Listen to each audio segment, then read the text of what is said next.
warahmatullahi wabarakatuh. Halo teman-teman yang ada di rumah. Jadi sekarang kita lagi ada di podcast nih. Podcast aku yaitu Sasi Kirana Putri Aurelia. Nah, pada kesempatan kali ini kita kan mau menjelang bulan puasa ya teman-teman. Kalau misalnya mau buka puasa pasti harus banget makan yang manis-manis. Nah, sekarang ini aku lagi bersama orang-orang yang manis banget. Nah, kayak yang di samping aku nih, cantik banget. Siapa sih namanya? Oke, perkenalkan, aku Kirana Lesini Taraka dari kelas 109. Kalau yang ini namanya siapa? Perkenalkan, nama saya Diah Yudhra Ramadhani dari kelas 109. Nah, ini yang pojok nih yang pakai kacamata. Ya, perkenalkan, nama aku Azalia Putri Malika. Oke, jadi itu dia beberapa tamu-tamu kita kali ini. Nah, sekarang itu kita tuh lagi marak banget ya teman-teman bagi para siswa-siswa untuk mengejar nilai. Nah, ini nih teman aku yang di samping ini, dia tuh benar-benar sangat sukses ya teman-teman kalau misalnya bisa dibilang. Jadi aku mau nanya tips and triknya nih, kalau misalnya cara biar sukses untuk belajar itu gimana sih? Kalau aku sendiri sih, yang pertama-tama udah pasti ya kita usaha dulu, dan ketika usaha kita menurut kita sendiri udah mencukupi ataupun ya sudah matang lah, saya biasanya akan berserah diri kepada Allah, yang berarti saya melakukan tawakal. Oh iya, tawakal ya. Nah, teman-teman tuh pasti sering banget gak sih dengar tawakal? Aku sendiri pribadi sering banget dengar kata tawakal, tapi kadang aku suka keliru. Kadang ada yang tawakal, ada khauf, apapun itu kadang suka kebalik gitu. Kalau teman-teman di sini ada yang tahu nggak sih arti tawakal tuh apa? Menurut aku, tawakal itu kayak kita berserah diri kepada Allah setelah melakukan usaha-usaha untuk hasil yang kita penuhi. Terus habis melakukan usaha-usaha, jika dirasa usaha-usaha itu sudah mencukupi, baru kita boleh bertawakal atau berserah diri kepada Allah. Oh gitu, menarik banget ya teman-teman penjelasan dari dia Hayu, makasih loh. Nah, kalau misalnya tawakal itu kayak gitu, definisinya itu, kira-kira itu apa ya amalannya gitu? Apa amalan apa yang kita harus ketahui gitu kalau misalnya cara bertawakal? Ya, buat contohnya bisa dilihat dari kenyataannya, dari segi realitanya ya. Nah, biasanya orang sedang berhadapan dengan perlombaan gitu ya. Nah, jadi perlombaan ini mereka berusaha dulu semaksimal mereka, berusaha sekuat-sekuatnya, semati-matian untuk mengejar suatu hal ya.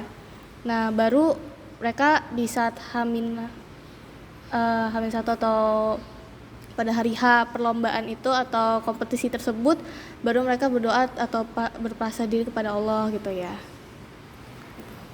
Oke Azalia, terima kasih banyak. Nah teman-teman, tadi kan kita udah dengar ya apa aja amalan-amalan yang harus kita lakuin kalau mau tawakal. Nah terus kalau misalnya udah melakukan amalan itu, apa sih ganjaran untuk kita gitu yang sudah bersabar untuk bertawakal kepada Allah Subhanahu wa taala? Mungkin teman-teman sini ada yang tahu lagi? Udah 3. Hikmah tawakal itu menurut saya kayak dapat meningkatkan iman kita sebagai umat muslim kepada Allah. Terus kita juga dapat diberi pertolongan sama Allah, dan jiwa dan hati kita terasa tenang juga. Oh gitu, iya sih aku juga kadang kalau misalnya lagi mau ujian gitu terus aku tawakal kepada Allah, biasanya aku juga tenang banget sih teman-teman. Pasti teman-teman juga pernah ngerasain apa yang kita rasain di sini kan. Nah terus aku juga sempat dengar nih, aku mau nambahin ya, yaitu ada suatu kutipan di mana kalau misalnya kita usaha tanpa doa itu sama aja sombong.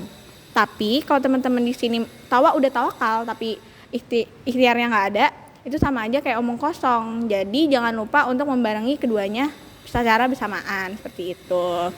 Wah, itu tadi kita udah dengar hikmah-hikmah apa aja kalau kita bertawakal, kalau kita sabar untuk bertawakal kepada Allah.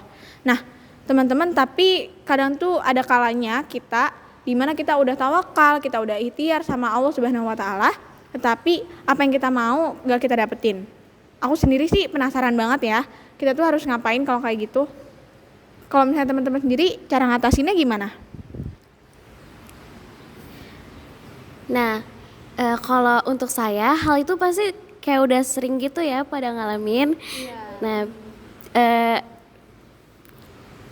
mungkin ya Allah itu menghilangkan kesempatan kita untuk meraih suatu misalnya kejuaraan pada hari itu karena mungkin saja Allah akan membalas kita dengan suatu hal yang lebih baik lagi ke depannya, tapi tidak sekarang gitu. Nah, kita juga setelah usaha-usaha yang kita lalui, kita juga harus ada evaluasi gitu. Ya. Iya, setuju banget sih, kita harus ada evaluasi demi membangun diri kita sendiri yang lebih baik. Benar banget Kirana. Nah, aku sendiri sih setuju banget ya dengan evaluasi di akhir-akhir setelah kita selesai melakukan sesuatu. Karena dengan evaluasi menurut aku itu tuh kita menumbuhkan diri kita menjadi lebih baik lagi gitu. Jadi kita bisa di lain hari mengusahakan sesuatu lebih baik dibanding sebelumnya, seperti itu. Nah, mungkin itu saja dari podcast kita kali ini. Sungguh banyak banget hikmah, amanah-amanah yang kita ambil dari podcast kali ini. Aku sangat berterima kasih kepada tamu-tamu kita yang cantik ini. Makasih banyak karena udah mau diundang ke sini dan juga untuk menyampaikan informasi yang sangat menarik dan sangat edukatif bagi kita. Semoga kalian pahalanya makin lancar dan juga ibadahnya selalu makin taat. Dan puasanya lancar juga. Oke. Jadi itu aja mungkin podcast kita kali ini. Mohon maaf apabila ada salah kata mungkin dari aku atau dari teman-teman di sini. Wabillahi taufik wal hidayah. Wassalamualaikum warahmatullahi wabarakatuh. Sampai ketemu lagi semuanya. Dadah.